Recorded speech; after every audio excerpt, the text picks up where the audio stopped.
ازيكم عاملين ايه؟ بما اننا في الصيف وده موسم الكريز، تعالوا النهاردة نعمل كيكة فانيلا بالكريز. حلوة حلاوة مش طبيعية.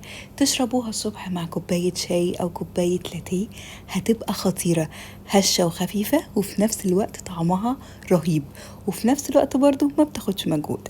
اول حاجة هننزل ب3 بيضات في بولة بدرجة حرارة الغرفة، وعليهم حوالي كوباية من السكر. انا بحب السكر معتدل، ما بحبش السكر يبقى زيادة قوي.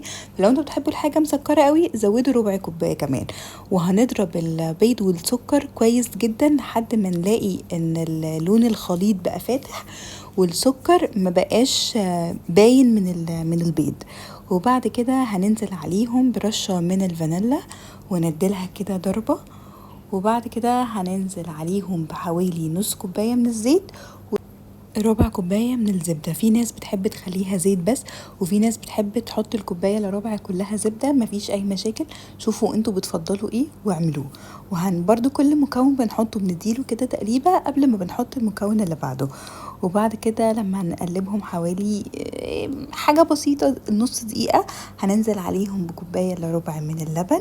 وبعد كده اخر حاجة هننزل عليهم بكوباية من الزبادي، ونقلب كل الحاجات دي كلها مع بعض كويس. واخر حاجة هننزل عليهم بحوالي 2.5 كوباية من الدقيق. واهم حاجة ان الدقيق يبقى يعني ننخل الدقيق لان ده بيفرق جدا في القوام. وعليهم 2 معلقة كبار من البيكنج باودر، ونقلب وهنقلبهم كويس مع بعض. ولو لقيتوا ان الخليط تقيل شوية ممكن تزودوا شوية لبن، ولو خفيف شوية ممكن تزودوا حاجة بسيطة من الدقيق. هنجيب قالب كيك سهل الفتح، هنحط ورق زبدة من تحت، وهننزل بنص الكمية بتاعة الخليط بتاع الكيك، وهنرص شوية من الكريز في النص. وباقي كمية الكريز هنحط عليهم معلقة كبيرة من الدقيق او النشا علشان ما ينزلش جوه الخليط، احنا عايزينه يبقى على الوش. وهننزل بباقي الكمية من الخليط بتاع الكيك. وبعد كده بقى هنرص باقي كمية الكريز على الوش فوق. وفوق بقى انا عايزاكم تكتروا، انا ما كترتش في النص، بس فوق بقى تخلوا تغطوا سطح الخليط كله بالكريز.